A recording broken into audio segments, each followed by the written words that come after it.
Bonsoir à tous. Il est 19h30 et on commence cette dernière conférence de ce cycle sur la démocratie qui se réinvente. Je me présente, je m'appelle Macha Binot, je suis la rédactrice en chef des médias du mouvement UP et je suis ravie d'avoir ce soir avec nous Kitry de Villepin et Dominique Bourg pour donc cette troisième étape, ce troisième temps de réflexion autour de la réinvention de la démocratie. Pour rappel et pour vous préciser, Mouvement Up, on est le premier média d'information de solutions. On est là tous les jours au quotidien sur du digital, notre radio, sur des podcasts et sur un magazine papier pour vous faire la preuve que tous les jours, il y a ce qu'on appelle des acteurs du changement, des gens qui à leur manière ont décidé de changer le monde, ont décidé de répondre à des sujets et des problématiques et des enjeux sociaux et environnementaux. Comme je vous le disais, on appelle ça des acteurs du changement et je suis ravie parce que j'en ai deux avec moi ce soir. Je vais commencer en faisant un petit rappel pour les personnes qui n'étaient pas présentes sur les sujets différents. D'abord, en vous rappelant que les conférences du Mouvement Up font partie d'un écosystème et d'un cross-média, donc Mouvement Up, comme je vous l'expliquais tout à l'heure, que nous sommes ce soir aussi en direct sur la page Facebook de Démocratie Ouverte et des éditions PUF qui nous ont fait le plaisir de partager cette conférence. Et je voudrais aussi remercier nos partenaires que sont Veolia, Accenture, le Crédit Coopératif, le groupe Up et la mairie de Paris, sans lequel ces conférences n'auraient pas lieu. Merci à eux de nous suivre dans tous ces enjeux et ces résolutions d'enjeux sociaux et environnementaux. Je démarre là en vous reprécisant aussi que dans une première conférence qui a eu lieu au mois d'octobre, on s'est questionné sur la réinvention de la démocratie, surtout l'enjeu du numérique. Est-ce que le numérique vient bouleverser cet enjeu démocratique à l'heure de 2020 et du 21e siècle? Dans une deuxième conférence, on est venu travailler aussi sur les différents formats qui ont été présents notamment sur 2019 et 2020. Et je voudrais ce soir avec vous, Kitry et Dominique, continuer à réfléchir donc sur ces formats, continuer aussi à se questionner sur comment est-ce qu'on fait pour mieux embarquer, mieux accompagner ce citoyen dans le jeu démocratique et comment est-ce qu'on va venir répondre à certains défis qui sont présents pour les 10 prochaines années, notamment sur la question sociale et environnementale. Avant tout, je vais vous laisser vous présenter et honneur aux dames. Kitry, je te laisse te présenter à notre communauté présente ce soir. Bonjour à toutes et à tous. Donc, je m'appelle Kitry de Villepin. Je travaille sur les questions d'innovation démocratique. Il y a très très longtemps, je travaillais dans le milieu associatif. Ça m'a donné envie de m'engager en politique parce que les politiques, les lignes budgétaires, les politiques publiques n'étaient pas comme j'avais envie et comme mes collègues le souhaitaient aussi. Je me suis engagée en politique il y a très longtemps aussi. J'ai passé 6 ans dans ce monde-là. J'en suis sortie en ayant appris beaucoup de choses, en étant aussi confrontée à beaucoup de problématiques d'un système partisan, de divers problèmes qu'on adressera peut-être tout à l'heure. Et depuis, j'essaye de contribuer à des innovations civiques et démocratiques. J'ai contribué notamment à une expérimentation qui s'appelait Ma Voix au moment des législatives de juin 2017. Et je suis sur un projet actuellement, mais donc je ne peux pas vous parler tout de suite. Peut-être qu'on se retrouvera un jour pour en parler. Et voilà, en gros, et j'enseigne donc ces questions d'innovation civique et démocratique dans un master de communication publique et politique. Voilà. Merci Kitry et bienvenue au Mouvement Up. Dominique, je vous laisse vous présenter. Dominique Bourg, je suis professeur honoraire à l'Université de Lausanne. J'ai beaucoup travaillé sur les questions démocratiques, mais sur ce qu'on appelle la démocratie écologique. Il ne faut pas confondre avec la démocratie environnementale. La démocratie environnementale, ça consiste à démocratiser le processus de décision publique en matière d'environnement. La démocratie écologique, non, ça consiste à se mettre au diapason des problèmes et on sait que c'est franchement pas le cas, et notamment à introduire la question du temps long et par là même à introduire les connaissances scientifiques dans la prise de décision publique. Les introduire, ça ne veut pas dire qu'on décide seulement en fonction de ça. Je me suis occupé de pas mal d'autres sujets. J'ai travaillé aussi avec la Fondation Hulot, j'en étais le vice-président, j'ai présidé son conseil scientifique, et là je travaille avec une fondation genevoise, et puis, puisque les PUF nous appuient ce soir, je suis aussi éditeur pour les éditions des Presses universitaires de France. Et je présente les deux derniers livres auxquels vous avez contribué aux éditions PUF. Merci. Je voudrais qu'on revienne un peu tous les trois sur ces nouveaux formats qui ont été initiés en 2019 et en 2020 en France, que sont le grand débat, que sont la Convention citoyenne pour le climat, ou ce sont encore, il y a eu d'autres RIC qui ont été faits. Quel est votre regard sur ces initiatives-là et sur cette créativité dans les formats pour y inclure les citoyens? Je te laisse commencer peut-être, Kitri, si tu le souhaites. D'abord, pour commencer, les nouvelles sur le plan démocratique, d'abord, elles ne sont pas très bonnes. On vit des semaines, des mois très compliqués sur le plan démocratique. On multiplie les crises. Donc, on a plutôt des mauvaises nouvelles.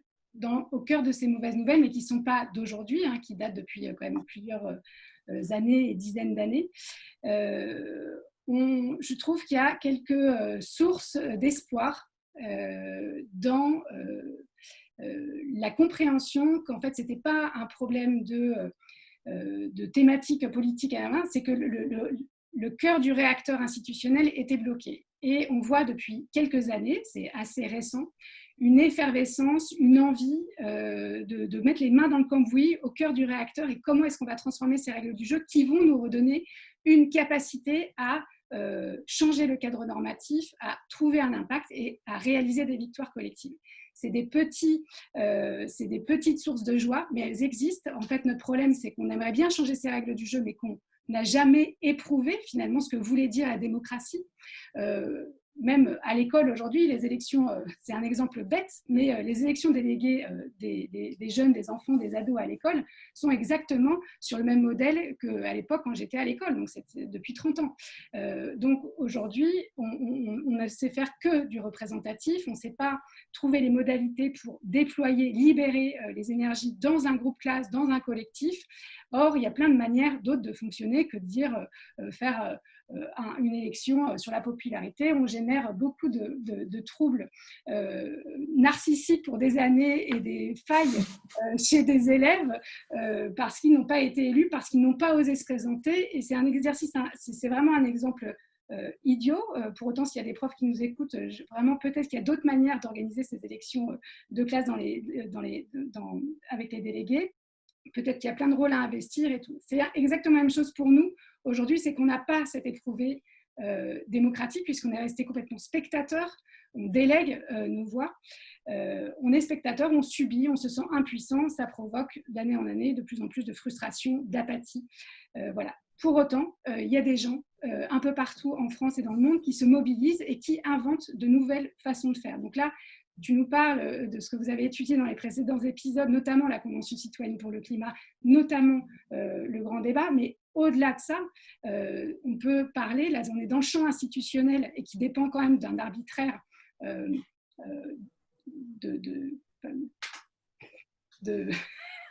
comment le dire gentiment, dis-le simplement. Monarchique, bref, qui dépend de l'arbitraire du président de la République. Or, c'est vrai que ça bouge dans le champ institutionnel, c'est vrai que ça bouge notamment dans des villes avec des processus démocratiques, des budgets participatifs. Hier, mes élèves, quand j'ai commencé mon cours il y a 4 ans sur les innovations civiques et démocratiques, j'étais vraiment leur prof punk. Je venais leur raconter des trucs dont ils n'avaient jamais entendu parler, ils me prenaient pour quelqu'un de bizarre. Aujourd'hui, ils sont tous en train de relire mes cours parce qu'il y a des jobs qui se sont créés, notamment au niveau des villes, au niveau des régions, qui vont aller chercher les citoyens à faire avec eux. Donc, ça bouge quand même beaucoup. Donc là, on parle du champ institutionnel. Mais au-delà de ça, l'éprouvé démocratique, il a été fait aussi complètement en dehors de ce champ institutionnel, dans, par exemple, la ZAD de Notre-Dame-des-Landes, sur les ronds-points des Gilets jaunes, dans les assemblées citoyennes des Gilets jaunes, les assemblées notamment de Commercy, à Nuit debout aussi, où des jeunes et des gens ont vécu cette éprouvée démocratique en s'asseyant sur une place, en se mettant en cercle, en apprenant à se parler ensemble, à débattre, à délibérer. Et donc, on voit qu'il y a une culture nouvelle qui pousse, et qui va forcément donner quelque chose. Alors, quand, ça c'est vraiment la question, mais il y a ces bonnes nouvelles. Je m'arrête là pour l'instant. Si tu veux. Et peut-être, Dominique, je vous laisse compléter votre regard à vous par rapport à ces formats qui sont nés sur 2019. Je vais un peu aussi revenir sur la Convention climat et sur le grand débat, mais déjà, je voudrais dresser le même constat que Kitri, c'est-à-dire qu'on est dans un moment très particulier, quand même un peu de, disons, de péjoration, un peu de pourrissement de la vie politique et de la vie démocratique. Un des symptômes très clairs, c'est par exemple une abstention, et ça ne date pas d'aujourd'hui, hein, elle est montée en puissance depuis une trentaine d'années. Alors, ce n'est pas toujours systématique, vous avez vu ce qui s'est passé avec l'élection présidentielle. Là, au contraire, on a un regain de participation. Mais j'habite dans un pays, la Suisse, où quand vous avez une votation, hein, les Gilets jaunes adorent les votations, hein, c'est le RIC. Bon, bah ouais, mais en fait, c'est 30 à 40% des gens qui participent. Ce qui ne pose pas de problème en Suisse. Hein. Une fois que le peuple s'est déterminé, c'est déterminé. Même si c'est 20%, vous avez qu'à vous prononcer. Mais bon, donc ça, c'est intéressant. On a un paradoxe. D'un côté, on a effectivement des affections, pourrissement, même selon certains sondages européens, le désir du chef, qui en général n'est jamais très bon, ça sent jamais très bon, ce genre de choses. Et puis en même temps, effectivement, il y a une véritable créativité. Ce n'est pas simplement une créativité, c'est-à-dire qu'il y a un enthousiasme des gens qui participent à ces nouvelles modalités. Ils sont heureux de le faire, ils s'y engagent pleinement et ils sont bons, ils sont même très bons. Donc voilà, on a ces deux choses à la fois, c'est très très paradoxal, c'est pas les mêmes, hein. Enfin pas totalement. Ceux qui désirent le chef, bah, ils sont peut-être moins enclins à participer et à mouiller leur propre chemise pour faire quelque chose. Donc voilà, on est dans cette espèce de moment peut-être un petit peu indécis. Peut-être qu'il y a plus d'envie de participation chez les gens jeunes, ne serait-ce que parce qu'ils ont des causes qui leur tiennent à cœur, et à raison, le climat, c'est eux qui vont déguster. Alors, ça commence, mais ça va empirer. Donc là, on a cet aspect-là des choses. Alors pour revenir, si vous voulez, à la fois sur la question du grand débat et sur la question de la Convention citoyenne sur le climat, bon, le grand débat, je vais être très rapide parce que ça, c'est une opération de com. Bon, ça n'a débouché sur rien. Ça n'a franchement pas d'intérêt et c'était assez grotesque. C'était le roi qui se mettait en scène. C'était assez ridicule. Enfin, franchement, je n'ai pas grand-chose à en dire, ça ne m'intéresse pas du tout. En revanche, la Convention citoyenne sur le climat, ça, c'est un exercice qui est beaucoup plus intéressant, dont on peut tirer beaucoup de leçons. Et puis, encore une fois, on peut saluer les 150. Le travail qu'ils ont fait, à quel point ils se sont engagés, à quel point ils ont travaillé sérieusement, ils ont débouché sur des propositions intéressantes. Ben voilà, c'est ce que les citoyens sont capables de faire de manière générale quand ils s'y mettent, et ça c'est très important. Alors, cela dit, plusieurs critiques à formuler, ce n'est pas des critiques à formuler contre les citoyens, ce n'est pas le problème, c'est contre le processus. Alors déjà, ce n'est pas totalement une invention, hein. Ça a repris en gros la forme de ce qu'on appelle les conférences de consensus, c'est-à-dire que vous avez eu un maillage entre les 150 et les 150, alors dans un premier temps, sont choisis au hasard, mais comme tous les gens n'acceptent pas et qu'on est obligé de resserrer, ensuite après on repondère pour avoir en gros une photographie du pays. Et la photographie, elle est assez exacte, et ça c'est très important en termes de niveau de formation. Ça ressemble vraiment au pays. Donc si vous voulez, les 150, ils représentent infiniment mieux la population française que l'actuel Parlement. Il y a même, je vais être un peu grossier, mais il n'y a même pas photo, si vous voulez, entre les deux. C'est caricatural du côté du Parlement. Alors, ça, c'est la première chose. Donc, c'est très inspiré des conférences de consensus, des conférences de citoyens. Encore une fois, c'est maillage entre chacun de nous et puis des experts sur leur propre sujet. Et on auditionne les experts, les citoyens réfléchissent à partir de là, en tirent leur miel, et vont en dégager, alors là, pas simplement des recommandations, en quoi c'est un peu différent d'une conférence des citoyens classique, mais carrément des propositions. Et c'était au départ 150 propositions avant qu'ils n'en retirent une, hein, juste après leur réunion terminale. Mais le problème, c'est que là, on n'a aucun cadre légal. C'est-à-dire que c'est le fait du prince. C'est le président Emmanuel Macron qui a décidé de cette conférence. Et on voit bien que c'est lui, aux grandes dames de mon ami Cyril, hein, c'est lui qui décide. Et évidemment, vous avez vu, il y a un sacré filtrage. Hein. Vous regardez par exemple le pauvre écocide, ça part d'un crime, ça finit par être un délit. Petite amélioration par rapport au délit antérieur, mais on n'y est pas, même s'il y a des difficultés par ailleurs, si vous voulez. Bon, et ça, c'est pas correct, si vous voulez. Encore une fois, on ne peut pas exiger de l'exécutif ce qu'il avait proposé lui-même, de tout reprendre sans filtre. Ça n'a pas de sens.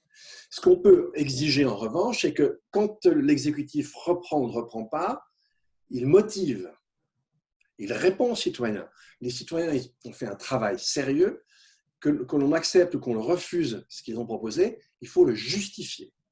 Évidemment, ça n'est pas fait. Et puis, encore une fois, il n'y a aucune règle. Donc ça, ce n'est pas acceptable. Alors, pour que ce soit une expérience démocratique qui soit plus fondée, plus assurée, il faudrait lui donner un cadre, il faudrait qu'elle figure dans la loi et qu'il soit très clairement indiqué dans la loi, si vous voulez, quel est le processus, qu'est-ce qu'on va faire des propositions citoyennes. Ça va passer par quoi, par quelle voie, par quel processus, de façon très claire. Ça, c'est franchement ce qui a manqué. Et alors justement, je vais vous poser une question en tant que citoyenne. C'est que j'en discutais tout à l'heure hors antenne avec Kitri. Moi, je me questionne. On est dans l'idée d'une créativité de nouveaux formats. On est dans ce qu'on appelle dans une entreprise, dans un test and learn, mais qui a nécessairement un impact et qui nécessairement nécessite de faire bouger des choses dans le jeu démocratique. Comment est-ce qu'on fait pour essayer d'initier de nouveaux formats, pour aussi prendre le risque nécessaire sans pour autant abîmer la démocratie? Comment est-ce qu'on fait? Quelle est la méthode, en fait, pour essayer sans qu'il y ait un dommage collatéral énorme là-dessus? Comment ça fonctionne? Alors écoutez, déjà, première chose, même si on ne va retenir peut-être que peu de choses des 150, ils ont montré et établi quelque chose d'extrêmement important. Ils ont montré que 150 citoyens choisis au hasard faisaient un meilleur travail et représentaient plus la nation que les gens qu'on a élus pour ce faire. Ça, c'est énorme comme résultat. Et quelles que soient, si vous voulez, les tentatives de manipulation derrière, ce résultat-là, il reste entier. Plus le gouvernement va manipuler, va redescendre, etc., plus la leçon qu'ils ont donnée au pays va devenir claire. Ça, c'est la première chose. Alors, il n'y a pas à avoir de crainte qu'on abîme quoi que ce soit. Si vous voulez, Kitri l'a dit tout à l'heure, elle a totalement raison. Je ne pense pas qu'on puisse se passer de la démocratie représentative. Ça, je n'y crois pas du tout. Je pourrais expliquer pourquoi. En revanche, à elle seule, elle ne suffit plus du tout. Je me déplace tous les 5 ans, je vais lire, ça ne marche pas. Ça ne marche pas. Donc, il faut assurer une espèce de vie continue à la démocratie, sans pour autant que le rôle spécifique des élus soit contesté. Ce n'est pas le problème. Si aujourd'hui il y a une contestation, ben vous avez vu pourquoi, je vous l'ai indiqué juste avant. Mais normalement, s'ils étaient mieux élus, et s'ils représentaient mieux le pays, ça ne serait pas une raison pour ne pas avoir une démocratie plus continue. Et ce qui est très important, si vous voulez, dans une démocratie, eh bien, c'est qu'on multiplie les occasions offertes aux citoyens de s'impliquer dans la vie publique. Si vous voyez un pays comme l'Allemagne, où le système démocratique marche, franchement, j'ai habité dans un certain temps en Allemagne, marche beaucoup mieux qu'en France, et franchement, la différence est vraiment notable, eh bien, c'est une des raisons, c'est que vous n'avez pas de cumul des mandats. Et en fait, le système est organisé de telle sorte que les gens qui vont avoir une parcelle d'autorité publique sont très nombreux. Et ça, je dirais que c'est la clé du caractère vivant et créatif d'une démocratie. Et par ailleurs, en matière de démocratie, il ne faut surtout pas hésiter à essayer. On essaye toutes les méthodes. Je vais vous donner un exemple. Là, le Luxembourg, c'est tout petit le Luxembourg. Ils vont faire à peu près la même chose, mais beaucoup mieux que nous. Ils vont faire la même chose sur la Convention citoyenne. Pourquoi vous dis-je que c'est mieux? Eh bien, tout simplement parce que, premièrement, alors déjà, ils vont définir le cadre à l'avance. Là-bas, il n'y a pas un monarque, hein, donc on définit le cadre à l'avance. Première chose. Deuxième chose, alors ils sont moins nombreux, le Luxembourg c'est tout petit, ils vont être 35, et pas 150. Mais ce qu'on va leur demander, c'est de contribuer à définir ce que doit être le Luxembourg en 2050. C'est-à-dire vraiment de prendre au sérieux l'idée de transition écologique et de dessiner le futur. Je le dis d'autant plus à mon aise que ce n'est pas moi avec mes cheveux blancs qu'on doit mettre en avant. C'est des gens jeunes. Et donc, parmi ces 35, on va surpondérer la jeunesse. Intéressant. Ensuite, on ne va pas mettre que des luxembourgeois, parce que Luxembourg, comme Genève, tout près d'ici, eh bien, ce sont des villes qui fonctionnent avec un apport quotidien de gens qui viennent travailler de France, d'Allemagne, etc.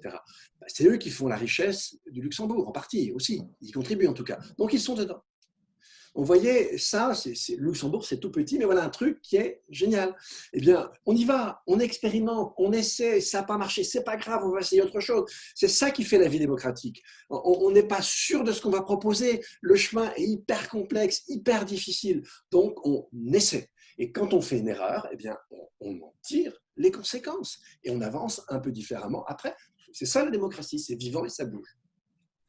Kitri, peut-être pour compléter le propos de Dominique, comment tu ferais pour me rassurer là-dessus?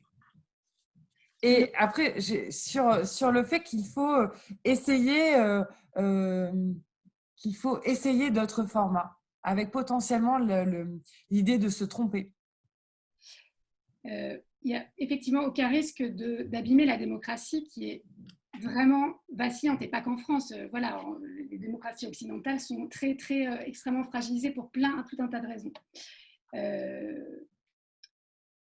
On n'a pas d'autre choix que d'expérimenter, on n'a pas d'autre choix que de remettre de la vie dans la démocratie. On a des règles qui sont figées, pas retravaillées depuis des décennies, si ce n'est des siècles, qui sont les mêmes, qui sont complètement anachroniques. Et on est obligé, là maintenant, d'affronter toutes les crises en même temps, en commençant par la crise démocratique. Et donc, il faut essayer. Et en fait, je partage l'analyse complètement sur la Convention citoyenne, mais ça crante. En fait, c'est comment est-ce qu'on crante au fur et à mesure? Tout est imparfait, c'est clair. Il n'y aura pas de baguette magique. C'est pour ça que moi, je ne suis pas du tout fan d'une constituante demain matin. En fait, une constituante, déjà, ça ne se décide pas. C'est une synchronicité de l'histoire qui fait que tout d'un coup, on est confronté historiquement à un grand moment démocratique.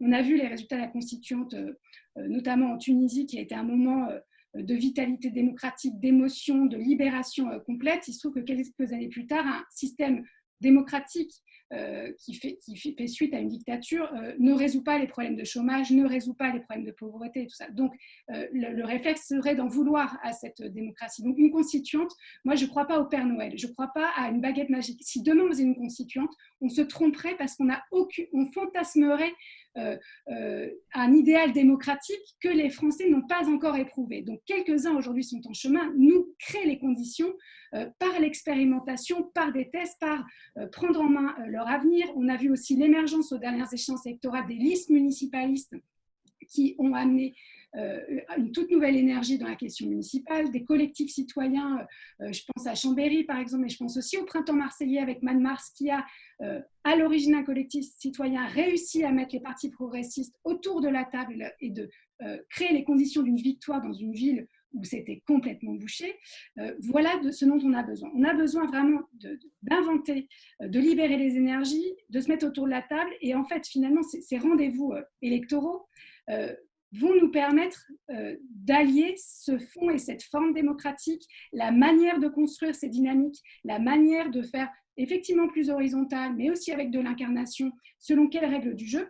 Et je pense... on n'a pas d'autre choix en fait que de donner ces rendez-vous. Et les prétextes électoraux sont des très bons rendez-vous pour libérer ces énergies. J'ai une question pour vous deux là qui me vient. Est-ce qu'il y a une fréquence et est-ce qu'il y a une échelle qui est préconisée? Est-ce qu'on démarre des essais sur l'échelle directement nationale ou est-ce qu'il vaut mieux éprouver certains formats peut-être sur un territoire plus restreint? Et le rendez-vous démocratique, est-ce qu'il doit être récurrent, j'entends, je ne sais pas, 4 fois par an, ou est-ce qu'il y a une fréquence qui serait plus légitime que d'autres? Enfin, en tout cas, plus intéressante que d'autres. Pour moi, la fréquence, je ne sais pas de quel niveau on parle. Au niveau local, tout est faisable, tout est en train d'être réalisé depuis quelques années. Joe Spiegel avec New York Times ou d'autres, dans même des grosses métropoles, mettent en place des dispositifs participatifs. La démocratie, elle fonctionne au niveau local, c'est qu'une question de volonté et tout ça. Pour moi, là où on est vraiment bloqué, c'est au niveau national, et notamment sur la fabrique de la loi. Et pour moi, les référendums, et c'est en ça où autant je suis extrêmement reconnaissante et admirative du travail qui a été fait par la Convention citoyenne pour le climat, autant je suis très sceptique et même plutôt opposée sur la traduction qui est demandée aujourd'hui d'un référendum à Emmanuel Macron. Qui, pour moi, serait une rampe de lancement pour les présidentielles de 2022, qui lui donnerait un bilan alors qu'il a un bilan pire que zéro, on a un recul. Voilà, et donc je crains je crains vraiment cette traduction-là. Pour moi, la seule issue souhaitable du référendum, pardon, de la Convention citoyenne pour le climat, c'était un processus parlementaire simplement qui disait oui ou non, Emmanuel Macron a la majorité, la grande majorité absolue à l'Assemblée, il prend ses responsabilités, les parlementaires prennent leurs responsabilités, ils prennent ou pas les propositions, mais en tout cas ils se positionnent dessus. Pour moi, repartir sur un référendum serait une erreur. Je ne suis pas pour les référendums, moi par exemple. C'est un arbitraire qui s'exerce, celui du président de la République, qui veut tirer un gain politique. Et en fait, la question du référendum, c'est qui pose la question et pourquoi il la pose. Il y a une instrumentalisation de fait, quand, comment, pourquoi je le fais et qu'est-ce que je cherche à en gagner. Pour moi, ce serait aussi la même chose s'il y avait un référendum plus citoyen qui ne s'inscrivait pas dans la durée. Moi, ce que j'aime dans la démocratie, dans la fabrication de la loi, c'est le temps long. C'est l'Assemblée, le Sénat, on vient, on revient, on prend son temps. On ne devrait pas légiférer en plein état d'urgence. On ne devrait pas légiférer aujourd'hui au pas de charge, reparler de la réforme des retraites, la loi sécurité globale en plein état d'urgence sanitaire, sous le coup de l'émotion des attentats terroristes. On ne peut pas faire ça. On avait déjà fait ça au précédent mandat, sous Hollande, où on avait fait la révision constitutionnelle en plein état d'urgence, sous le coup de l'émotion et de la peur. Ce n'est pas ça qu'on demande à nos parlementaires. Donc, le temps de la loi, il est long, il est fait pour ça, le temps de la maturation. Et pour moi, ce qui serait souhaitable, c'est d'inclure les citoyens, ce qu'on appelle la démocratie continue, tout au long de ce chemin de la loi. Oui, il y a évidemment, moi, le pilier de notre démocratie aujourd'hui, c'est la démocratie représentative qui a atteint sa fin. Je pense qu'il va falloir commencer à l'hybrider de manière tranquille, progressive, avec d'autres type de dispositif inclus au Parlement. Pour moi, il n'est pas souhaitable de créer des chambres X, Y en dehors de ça. L'endroit où on fait les lois, c'est le Parlement. Incluons à l'intérieur de ce Parlement, parce que c'est aussi valorisant et une question de dignité et de reconnaissance, une participation des citoyens. Mais voilà, je ne suis pas pour la démocratie directe. Mais si demain, il y a des citoyens qui ne voudront plus jamais être représentés, et je les comprends, représentés par qui? Des représentants. Donc on doit à la fois améliorer la qualité, le travail, le fonctionnement, les outils de nos représentants et à la fois permettre une expression, un impact aussi infime soit-il, mais progressif, de mise dans la main de décisions qui les concernent des citoyens. Alors, moi, je voudrais revenir sur cette histoire de référendum. Là, pour le coup, on va diverger un petit peu. Le problème du référendum à la française, c'est qu'effectivement, c'est le privilège du président de la République, même s'il y a tout un processus qu'il doit soumettre au Parlement. C'est quand même très souvent, ça a très souvent des allures de plébiscite, et ça a souvent été utilisé comme ça. Moi, je vis dans un pays où c'est absolument pas le cas. Alors, débarrassons-nous de ça tout de suite. La démocratie directe, ça n'existe pas. Par exemple, le RIC tel qu'il avait à un moment donné été, le référendum d'initiative citoyenne tel qu'il avait été désiré par les Gilets jaunes, en France, il y a par an 2000 décisions législatives. Si vous devez faire 2000 RIC, vous passez votre temps à voter et plus personne ne s'occupe de quoi que ce soit, on crève tous de faim et du reste. Ça n'a pas de sens. Il faut arrêter avec ces fantasmes. Je suis dans un pays où il y a ce qu'on appelle une démocratie semi-directe, très différent. Il y a au maximum 4 votations par an. Et là, il y a plusieurs différences. Premièrement, ce sont souvent des initiatives qui viennent de la société civile elle-même. Ça peut venir des partis aussi, attention. Et donc, ce n'est pas l'équivalent celui du président, c'est le Conseil fédéral en Suisse. C'est les citoyens ou des partis qui posent des questions. Deuxième chose importante, vous n'avez pas de Conseil constitutionnel en Suisse. Ça, c'est un gros problème. Mais en revanche, en fait, si les citoyens sont mécontents de leur Parlement et si le Parlement adopte une loi qui va vraiment très fortement mécontenter, on peut abolir la loi par une initiative. Intéressant. Et puis maintenant, le gros problème de ce pays, c'est qu'il n'y a pas de régulation du financement de la vie publique. Donc en fait, très rares sont les initiatives qui passent. Depuis qu'elles existent, je crois qu'il y en a 12 qui sont passées en plus d'un siècle. Tout simplement parce que vous avez des monceaux d'argent, et la Suisse n'est pas tout à fait pauvre, vous avez des monceaux d'argent qui chaque fois vont faire que la décision va pratiquement systématiquement, à quelques exceptions près. Donc voilà. Mais s'inspirer de ça, c'est pas inintéressant. C'est pas inintéressant. On ne peut pas le reprendre. Les choses sont différentes, mais il y a des aspects qui peuvent être intéressants. Et puis aussi, en fait, il y a toujours plusieurs questions qui sont posées. Et ça, c'est fondamental. Quand vous posez une question, forcément, vous répondez plus à celui qui la pose qu'à la question qui est posée. Si vous posez 3 questions à la fois, vous pouvez dire 3 fois oui à Macron, il y a des gens qui l'adorent, probablement. Bon. Mais ça n'a plus tellement de sens. Et donc, il y a des façons, si vous voulez, de déjouer le fait que ça vire au plébiscite. Et puis, alors, dans un pays comme la France, où là, c'est pareil, on n'a pas une vraie cour constitutionnelle. On a un conseil constitutionnel. Ce n'est pas exactement la même chose. Mais prenez l'Allemagne, c'est différent. Là, vous avez vraiment une cour constitutionnelle. Et encore, le conseil, maintenant, il ne fait pas si mal que ça son travail. Bah, évidemment, ce qui est proposé, ce qui est soumis à votation, ce qui est soumis au peuple, devrait être conforme à la Constitution. Et donc, voilà, vous avez une série de filtres qui font que ça peut être une des modalités qui accompagnent la démocratie représentative. Ça ne peut pas être la seule, ça serait très mauvais. Et pour répondre à la question antérieure, ben non, à chaque niveau de décision, vous pouvez démocratiser. Et à chaque niveau de décision, vous devez faire qu'on ne laisse jamais la décision à un seul ou à quelques-uns. On enrichit, on hybride, comme a dit Kittril tout à l'heure, c'est très juste, on hybride le processus et on l'accompagne en permanence. Et là, ce qui est aussi important, si vous voulez, il ne faudrait surtout pas le formaliser. C'est-à-dire, on a, je ne sais pas moi, 3 conférences, 3 conventions citoyennes par an. Ah non, c'est idiot, il faut qu'il y ait vraiment des sujets importants, il faut que ce soit des questions qui soient vraiment très, très, qui soient décisives. Et là, ça vaut vraiment le coup de mettre à contribution de la manière la plus forte la population. Si on agit intelligemment, on verra bien, mais si on agit intelligemment par rapport aux défis environnementaux qui sont devant nous, qui sont gigantesques, on y reviendra, là, les décisions qu'on va devoir prendre, c'est des décisions d'autocontrainte. On va devoir s'autocontraindre. Alors, je suis désolé, je n'ai pas envie qu'un président de la République me contraigne. J'ai envie de avec d'autres, bien sûr, évidemment. Autocontrainte, ce n'est pas du tout la même chose, et le résultat du processus n'est absolument pas le même que par le Parlement. Quand vous allez poser, dans le livre, là, vous avez montré tout à l'heure, on propose un quota de consommation. Vous imaginez bien que dans le genre, on va le dire mer vert. Donc ça, ce n'est pas une chose qu'on peut faire en dehors de quelque chose comme un référendum. Parce que là, tout le monde, et pas nos représentants, sur un instrument comme celui-là, qui est aussi impactant, tout le monde doit pouvoir se prononcer après un long temps de débat public. Ça, c'est très important. Et là, je me permets de vous poser la question.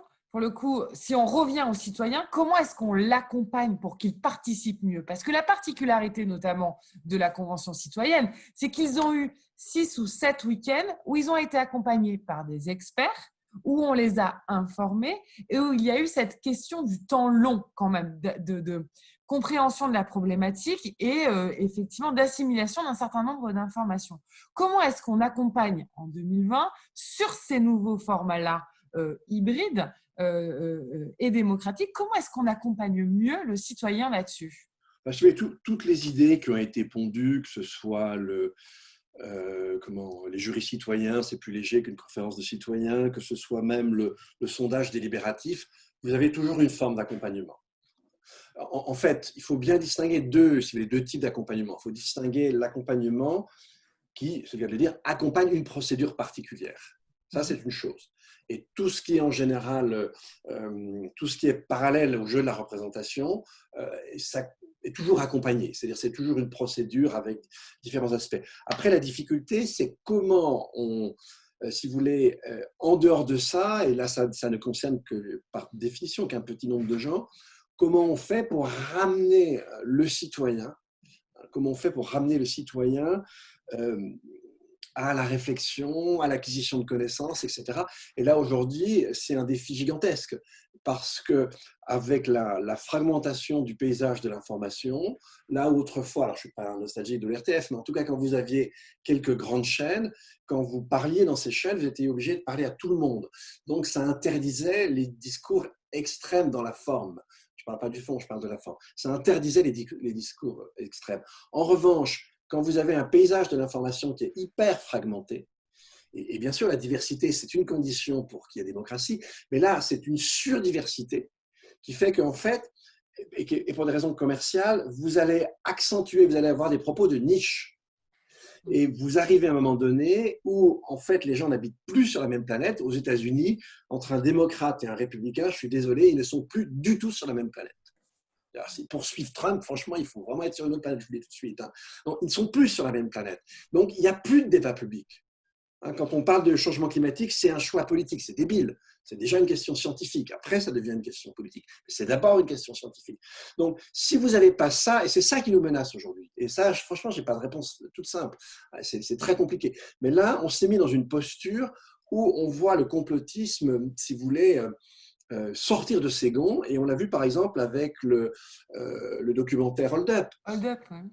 Là, on a vu que ça ne touchait pas les platistes en France, je crois que c'est 9%. Il faut déjà le faire, hein, 9% de la population qui pense que la Terre est plate, bonjour les dégâts. Aux États-Unis, c'est 16%. Mais Hold Up, c'est beaucoup plus que ça. C'est un documentaire qui a touché un nombre énorme de gens et qui a séduit un nombre énorme de gens. Donc là, on voit bien qu'on a une énorme difficulté. On ne l'a pas vu venir, etc. Au contraire, le net, c'est l'enchantement de la démocratie. Ben non, c'est une chose à son contraire. Et là, en fait, en termes de démocratie, ça a vraiment extrêmement détérioré la situation. Ça a cassé le fait que vous aviez au moins quelques communs sans lesquels il y a quelques communs informationnels, sans lesquels il n'y a pas de débat public possible. Et ça, cette fragmentation a été jusqu'à casser ça. Alors, comment revenir là-dessus? C'est différemment accentué d'un pays à l'autre. Comment on revient là-dessus? Franchement, moi, je ne sais pas. Mais je sais que c'est dramatique et on rentre dans un monde hyper compliqué. Quand on va parler un peu d'environnement tout à l'heure, on va voir qu'on a affaire à des problèmes par rapport auxquels nos sens ne nous informent pas correctement. Donc là, les connaissances scientifiques sont comme des espèces de prothèses sensorielles. C'est elles qui vous permettent de comprendre l'état réel du monde. Et si vous ne connaissez pas l'état réel du monde, vous allez décider n'importe quoi. Donc, vous voyez que c'est extrêmement important. Quand vous fichez ça en l'air, ça devient extrêmement difficile. Est-ce que Dominique, vous êtes en train de nous dire que nous, les médias, on a un peu raté quelque chose à un moment?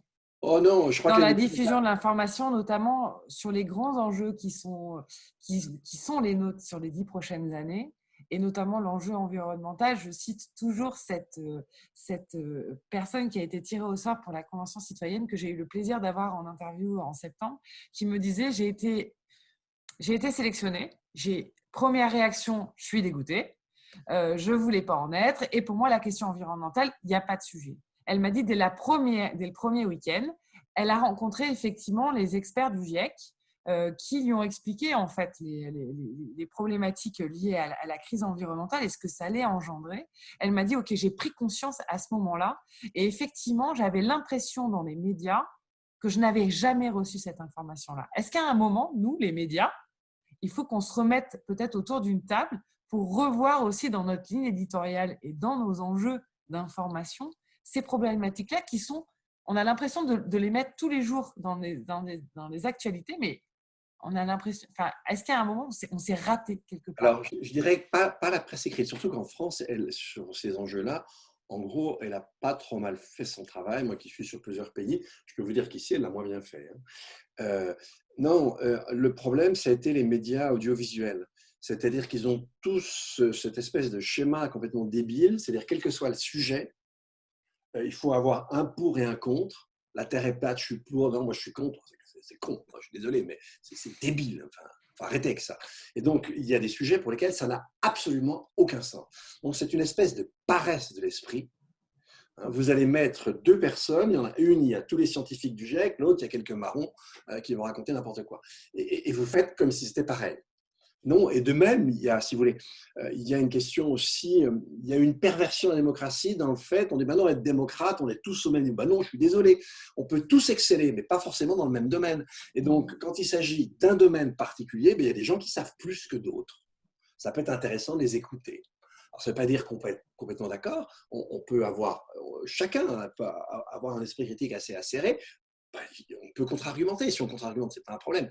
Mais en tout cas, il y a des gens qui passent leur vie à apprendre des choses. Ils savent mieux que vous et que moi. Ça, c'est évident. Donc, ça, c'est des choses qu'il faut réapprendre. Le truc est feuilleté. Ce n'est pas parce que quelqu'un est meilleur dans un domaine que vous c'est un dieu et qu'il est absolument meilleur en tout. Donc, il faut apprendre à reconnaître, oui, dans certains domaines, je ne sais pas, moi, si vous me comparez à un ébéniste, je suis nul et je ne vais rien dire. Je vais le regarder. Voilà, et c'est la complémentarité et la diversité des expertises qui font effectivement une vision qui trie là-dedans pour un accompagnement des citoyens, pour qu'on se sente plus peut-être légitime à à répondre aux enjeux démocratiques, qu'est-ce qu'il nous faudrait? Je veux bien poursuivre un peu l'échange. Il y a des solutions. Le complotisme, la colère, la non-participation, le fait c'est simplement juste de l'impuissance. C'est une réaction à l'impuissance. Puisque je ne peux rien faire et ni agir, je vais me laisser porter par des idées et regarder. Voilà. Pour moi, il n'y a pas d'autre solution. Qu'est-ce qu'on apprend de la Convention citoyenne? Mais comme pour le climat, qu'est-ce qu'on apprend de tous les dispositifs participatifs? Vous donnez des clés de décision à des gens. Et parce qu'ils sont mis en responsabilité, ils vont donner le meilleur d'eux-mêmes et donc ils vont aller chercher la réponse. Donc c'est ça en fait, c'est que hier on disait c'est l'éducation populaire, donc il faut d'abord apprendre les gens à penser pour faire des bons citoyens. Et bien là c'est l'inverse, j'ai envie de dire aujourd'hui le temps c'est de donner des clés, pas toutes les clés, des clés aux citoyennes et aux citoyens, pour dire voilà, on a tout un chemin d'apprentissage à faire, c'est sûr, mais donner des clés a priori, en confiance, en disant voilà, tu vas participer à la décision, pour toi. Par exemple, on pourrait imaginer, je dis n'importe quoi, hein, imaginons qu'il y ait 10% de l'Assemblée nationale en vote direct. Donc tout le reste, c'est de représentants et on commence par 5 ou 10%. Voilà. Mais d'inviter les citoyens qui n'ont pas envie de déléguer, qui ne font pas confiance à leurs représentants ou qui sont passionnés par une thématique, de dire « Ok, je m'intéresse au débat ». On a fait des expérimentations, à l'époque notamment dans l'expérimentation Ma Voix, de faire des sortes de jeux de rôle. On posait un texte de loi, déjà il faut lire la loi, tout le monde est mort de rire au bout de 3 minutes parce qu'on n'y comprend rien, mais les députés actuels n'y comprennent pas non plus, donc relax. Et ensuite on s'est dit, ok, on vote, on décide pour nous, une voix égale une voix, machin, parmi plein d'autres. Le simple fait d'appuyer sur un bouton de décision pour contre-abstention donne envie d'aller chercher de l'information, donne envie d'aller chercher les repères. Ok, moi sur le climat, je vais faire confiance à telle parole et machin. Et voilà, c'est comme ça qu'on construit une décision. Personne n'est omniscient. On a évidemment besoin des autres, mais pour aller vers les autres, pour aller vers la connaissance, le conflit, le dialogue, la délibération, le machin, il faut qu'on ait des clés de décision. Pourquoi les 150 ont super bien travaillé? Parce qu'ils savaient qu'ils étaient investis d'une mission d'à la fin de rendre leur décision. C'est ça qu'on doit faire à tous les échelons. C'est possible aujourd'hui, plus au niveau local. Pour moi, on a un enjeu majeur de relier, de reconnecter, de redescendre dans le réel les lois. Et donc, il faut qu'on le fasse au Parlement, que ce soit à l'Assemblée et au Sénat. On doit donner un impact, c'est primordial, sinon on n'y arrivera pas. Et pour ça, il faut évidemment ralentir le niveau de la loi. Et en ce qui concerne la formation, un citoyen est citoyen de fait. Donc, il n'a pas à gagner ses galons de citoyen. En revanche, pour jouer au football, il faut connaître les règles du football. Donc, c'est là où il y a ce formidable élan de plein de citoyennes dans plein d'initiatives, c'est de dire, OK, on veut jouer, il va falloir qu'on se prépare et qu'on se forme. Il y a aujourd'hui c'est impressionnant le nombre de personnes qui travaillent là-dessus de manière bénévole, sans aucun moyen, sans aucun financement. Donc, il y a d'une part ces nouvelles modalités et d'autre part, préparer une nouvelle génération de représentants qui, pour eux, ce sera natif dans leur engagement politique, qui vont travailler avec ces outils-là. Dans Ma Voix, par exemple, quand on croisait des jeunes sur le terrain, ils disaient c'est pas comme ça la démocratie. Non, c'est pas comme ça la démocratie. Ils étaient éberlués, en fait. Et voilà, donc c'est évidemment qu'on a de fortes résistances, qu'on a, encore une fois, l'approche progressive me paraît vraiment souhaitable, qu'il n'y a pas de risque à le faire. Mais voilà, on a besoin de reconnecter. Moi, j'aime bien l'idée, notamment, pour reconnecter avec la loi, des assemblées locales délibératives.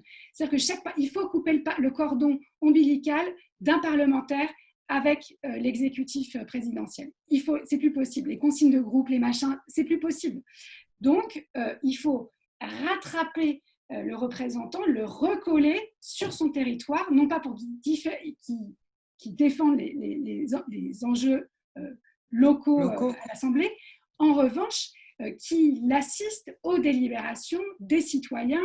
Voilà, si on multipliait ça, c'est facile en fait. Ça demande, pourquoi on ne le fait pas? En fait, moi, ce que je ne comprends pas aujourd'hui, notamment nos parlementaires de ce mandat-ci, ils ne servent à rien, ils se font marcher dessus, ce sont des serpillères. Ils ont peur, parce que sur le terrain, c'est horrible pour eux. pourquoi à un moment, ils ne lâchent pas un peu les rênes en disant, voilà, on ne sert à rien, bah tiens, innovons, expérimentons. Ils ont des leviers. En fait, demain, évidemment qu'on ne va pas changer la Constitution demain matin. Je ne pense pas que ce soit cette table, on n'est pas encore mûr. Peut-être, en revanche, on a la liberté d'expérimenter, on a la liberté de mettre en place des choses. Et pourquoi ils ne le font pas? Qu'est-ce qu'on attend? On leur posera la question, mais ce qui m'amène à une autre question derrière, c'est la question du temps long. On en a parlé, on l'a légèrement abordé en début de cette conférence. Tous ces instruments-là, toutes ces nouvelles formes de démocratie hybride, tout ce fait d'embarquer le citoyen nécessite du temps. Dans une société qui est une société qui ne traite que l'urgence, qui ne traite et qui doit aller vite dans ses résultats. Comment est-ce qu'on explique à des citoyens qu'il faut reprendre le temps long et est-ce qu'il n'est pas trop tard pour ça? Dominique. Non, il n'est pas trop tard du tout. Enfin, on veut bien. On s'est mis dans, si je reprends la question sur l'écologique, environnementale, on s'est mis dans une très grande difficulté précisément parce que on n'a pas agi, mais le processus démocratique n'est pas de loin pas le seul responsable. Dans les pays qui ne sont pas démocratiques, ils n'ont rien fait non plus sur ce sujet-là. Il est clair que si on avait commencé à prendre au sérieux, je sais pas moi, le rapport Meadows, le rapport au Club de Rome, The Limit to Growth en 72, c'est sûr qu'on ne serait pas du tout dans la panade dans laquelle on est. On vient d'apprendre, là, cette année, c'est 1,2 degré. Dans 3-4 ans, on sera 1,5 degré et les modèles nous disent qu'on sera à 2 degrés en 2020, c'est-à-dire dans 20 ans.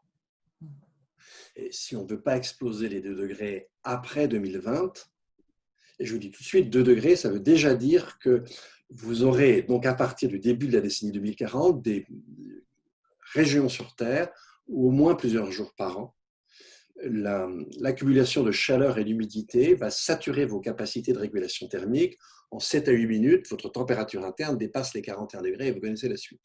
Donc, c'est ça, c'est là où on en est. Okay, donc, si on avait agi il y a 50 ans, ça serait déjà mieux. Si on avait agi même, ne serait-ce qu'au début, au moment de Rio, du début des années 90, on n'en serait pas là. Et donc, plus on tarde à agir, plus l'effort qu'on doit fournir, évidemment, s'élève et devient quasi infranchissable. Donc là, tout le monde dit, OK, ça on a compris, on va réduire nos émissions de 60% d'ici à 2030. Non, vous rigolez. Enfin, les gens, on dirait qu'ils ne savent pas ce que c'est, que ça veut dire réduire ses émissions de 60%. Bon, et puis on vote ça au Parlement européen et en même temps, on continue, on vote aussi les crédits pour les fossiles. Alors évidemment, le citoyen avec un français dit, on se fout de moi. Et effectivement, mon cher citoyen et citoyenne, on se moque de vous. Ça, c'est assez clair. Alors, après, une fois qu'on est face à ça, comment faire? Alors, cela dit, attention, là, on a effectivement, j'ai qui me dit ça, on a un patin de 10 ans, mais avec, encore une fois, je vais dire, un objectif qui est hyper ambitieux. On a un patin de 10 ans à la fois pour réduire nos émissions et à la fois pour s'adapter. Imaginez que vous avez eu 43 degrés en région parisienne en juillet 2019. Quand il y avait plus 1 degré, plus 1 ou plus 1,1, et quand vous aurez plus 2, ça veut dire que dans les différentes capitales, les maxima estivaux vont s'étaler sur la dizaine des 40 degrés, de 40 à 50 degrés. Vous risquez carrément d'avoir un exode urbain, cette fois-ci, et pas rural. Et donc, effectivement, si vous voulez adapter un peu, en tant soit peu, nos villes, c'est maintenant qu'il faut commencer à le faire. Et si vous voulez, le piège de l'environnement, c'est là. C'est-à-dire qu'aujourd'hui, avec les émissions qu'on a accumulées dans l'atmosphère, nous avons déjà décidé des 2 degrés en 2040. Et au mieux, nos amis parlementaires, vous avez vu, eux, ils sont au mieux enclins à accepter des mesures qu'on aurait dû prendre dans les années 80. Sympathique. La Convention citoyenne, elle est déjà beaucoup plus près de la réalité. C'est ça le piège, c'est-à-dire qu'en fait, je détruis, je ne passe pas à la caisse. Je passe à la caisse 30 ans plus tard. Donc, je m'en fous. Et donc, c'est ça l'introduction du temps long, c'est essayer de lutter contre ça, c'est essayer de faire comprendre aux gens qu'on est dans un piège, qu'on s'est mis nous-mêmes dans un piège et qu'il n'y a pas d'issue à l'inaction. La seule issue, c'est les effondrements. Dans le genre issu, il y a mieux quand même. Donc, il n'y a pas d'issue à l'inaction. Il va falloir qu'on agisse. Et pour agir intelligemment, on n'est pas obligé de prendre 10 ans, c'est trop tard. Qu'on arrête de dire que la démocratie ralentit les décisions. Elle la mûrit. Elle permet d'avoir une décision plus réfléchie. Elle permet de revenir en jugeant une mauvaise décision. Ben, c'est génial, c'est exactement ce qu'il nous faut. Mais il nous faut une démocratie plus informée. Et il nous faut des citoyens plus informés.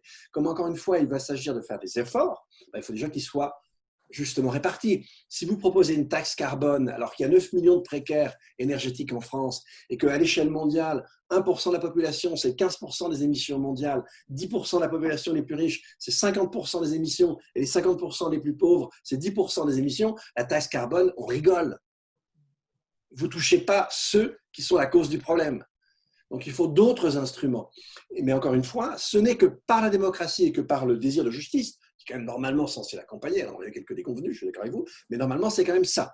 Eh bien, c'est en maillant le social et l'écologique qu'on peut y arriver.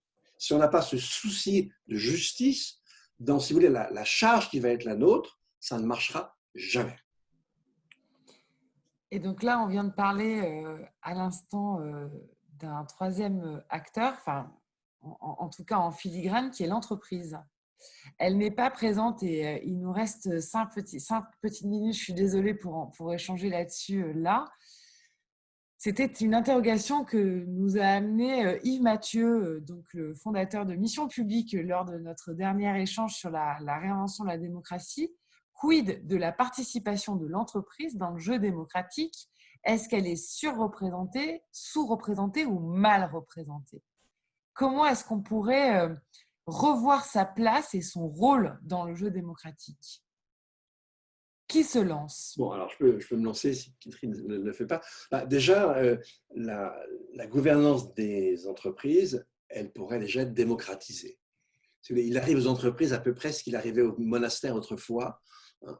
Chaque moine pouvait être très généreux, mais à partir du moment où il décidait pour la collectivité, tous les scrupules qu'on pouvait avoir pour l'égoïsme disparaissaient puisqu'on décidait pour la collectivité. Alors, les entreprises, très souvent, se comportent comme des psychopathes. Comme effectivement, on est sur quelque chose de très général et vous, personnellement, sauf vraiment à faire des choses horribles, vous n'allez pas être impliqué, on peut être d'un égoïsme effroyable. Donc, première chose, et là, il y a une de mes collègues belges qui s'appelle Isabelle Ferrara, qui propose des choses assez intéressantes sur la démocratisation de la gouvernance des entreprises. Ça, c'est une chose. Par ailleurs, les entreprises, c'est comme les individus. Je veux dire, vous avez des gens qui sont sympas et vous avez de véritables cochons. En matière d'entreprise, c'est pareil. On a des entreprises qui sont cochonnes. Franchement, elles accumulent toutes les saletés. Elles n'ont aucun scrupule. Prenez Monsanto, je veux dire, il faut quand même se souvenir qu'il y a quelques années, Monsanto a quand même eu le prix de l'éthique des affaires. Je ne sais pas quel était le jury, mais il devait y avoir un petit problème dans la composition du jury. Eux, c'est des méchants absolus sur toute la ligne. Et puis, il y a des entreprises qui essaient de faire des choses intéressantes. Maintenant, le problème, c'est que ce n'est pas facile. On est dans un marché ouvert, avec une concurrence économique extrêmement sévère. C'est pas simple pour une entreprise. Et on ne peut pas demander à une entreprise de faire ce qu'elle ne peut pas faire. Il faut des régulations.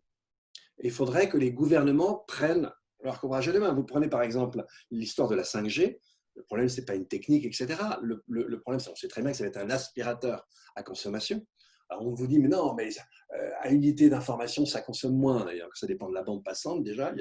La 5G, il y en a plusieurs. Bon, ok, admettons ça, mais on sait ça depuis le début de l'industrie. À chaque fois, c'est comme ça. C'est-à-dire que ça peut être plus économe par unité, mais en fait, comme on vend beaucoup plus d'unités, et là, comme on va faire transiter beaucoup plus d'informations, la surconsommation est au rendez-vous. Donc, pourquoi on ne régule pas? Alors ça, c'est l'exemple typique. On est dans un domaine, on sait qu'on va dans le mur, on sait qu'on est dans c'est 4% déjà des émissions mondiales, le numérique, hein, c'est-à-dire les data centers et les différents types de terminaux, c'est 4% des émissions. C'est le double de l'aviation. Et ça explose. 9% de croissance par an. Et là, on va encore accentuer la croissance. Donc, on a des pouvoirs publics qui ne font pas leur job. On en revient toujours à la même chose. Kitri, pour compléter là-dessus. On peut parler du poids et de ces lobbies d'intérêt privé des entreprises qui ont un poids considérable et aujourd'hui qui tiennent le stylo de ceux qui écrivent les lois. Et on a un gros problème en fait. Je parle de la FEB, je parle du MEDEF, c'est incroyable l'influence qu'ils ont aujourd'hui et les moyens qu'ils ont d'influer l'écriture, de proposer d'influer l'écriture de la loi.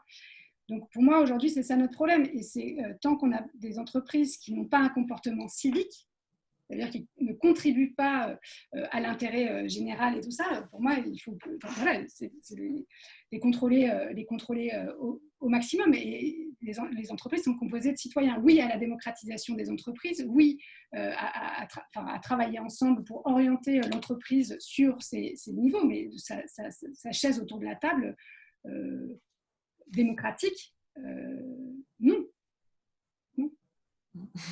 Alors oui, voilà, ils existent, ils sont là. Sauf qu'aujourd'hui, on perd tous les arbitrages parce que leurs moyens sont considérables en termes de nombre de personnes qui font du lobby, parce qu'ils sont partout, parce qu'on a aussi des représentants, malheureusement, hein, qui ne sont pas toujours en capacité de répondre à ces lobbies ou de les décrypter, parce qu'on manque de transparence, parce qu'on manque de beaucoup de choses. Donc pour moi, effectivement, une des clés, c'est plutôt que l'entreprise se réforme en elle-même et qu'elle, grâce à une démocratie vivante à l'intérieur d'elle, elle s'oriente mieux et fasse son job d'entreprise qui a son rôle à jouer dans tout ça. Mais non, la régulation doit se faire, doit être très contraignante et on n'y arrive pas. On n'y arrive pas. L'exemple du devoir de vigilance des multinationales montre qu'il y avait une très belle loi au départ qui était complètement détricotée et qui n'est pas contraignante. Donc, c'est des vœux pieux. C'est quand même embêtant. Oui, et ça sera, je pense, l'objet d'une prochaine réflexion dans le cadre de nos conférences. On arrive sur notre fin. Sur la fin de ce cycle aussi, moi, je retiens 2 mots-clés qui sont démocratie et justice pour justement revoir un juste équilibre de nos lois et d'écriture de nos lois. Si tous les deux, vous aviez chacun une actualité, un enjeu, un livre à nous partager pour poursuivre notre réflexion individuelle et personnelle autour de la démocratie, quel serait-il? Kitri, je te laisse peut-être commencer.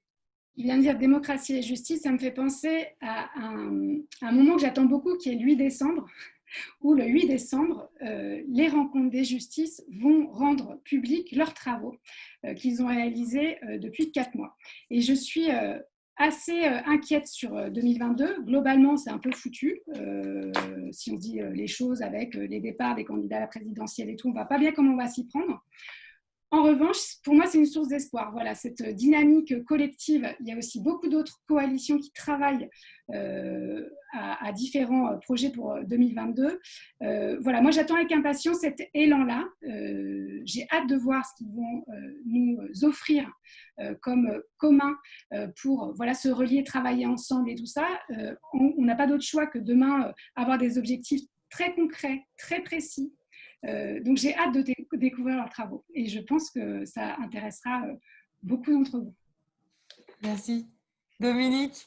Alors, très rapidement, je vous l'ai dit, on va devoir baisser un peu nos standards matériels. Donc, il faut qu'on apprenne à avoir des indicateurs, des orientations pour l'action publique qui sortent de la sempiternelle augmentation du PIB. Et donc, on peut conseiller la lecture d'un excellent livre, celui d'Éloi Laurent, sur, par exemple, Gouverner par la santé. C'est le titre de son livre, Gouverner par le bien-être, la santé, etc. La justice sociale, ça peut être aussi intéressant. Et donc, voilà, il faut qu'on arrive à se sortir de cette espèce d'empire désormais malfaisant du PIB. Qui est un des enjeux que vous m'avez cité, effectivement, de comment est-ce qu'il faut réinventer les modes de vie, qui est selon vous un des 4 enjeux sur lesquels il faut mener combat. Merci à tous les deux d'avoir participé à cette conférence. Vous saurez qu'on est encore, nous, dans le mois où on a fait un enjeu et je vous le présente là. On est allé investiguer sur l'entraide et la solidarité comme solution au faire société et au mieux vivre ensemble. Et en plus, on en fait la preuve que c'est le premier antidépresseur en libre service parce que ça fait du bien tant à la personne qui reçoit, mais aussi à la personne qui donne. Et pour donner aussi des pistes de réflexion, vous saurez que le 16 décembre, nous sortons un numéro sur l'entreprise comme nouvelle place du changement parce qu'effectivement, il y a un enjeu de garde-fou auprès des grands pollueurs que sont certaines de ces entreprises, mais il faut savoir aussi qu'il y a d'autres entreprises qui ont décidé de prendre à bras le corps à la fois leur modèle économiques, mais aussi les enjeux sociaux et environnementaux. Et on vous fait la preuve sur 148 pages que c'est possible, en fait, que c'est viable et que économiquement, c'est viable d'avoir des salariés heureux dans une chaîne de production vertueuse, tant pour la planète que pour les utilisateurs et consommateurs. Rendez-vous le 16 décembre pour ça. Je vous remercie ce soir, Kitry de Villepin et Dominique Bourg, d'être venus et d'avoir clos ce cycle-là sur la démocratie. Je vous dis à très vite. Salut. Bonsoir. Bonsoir.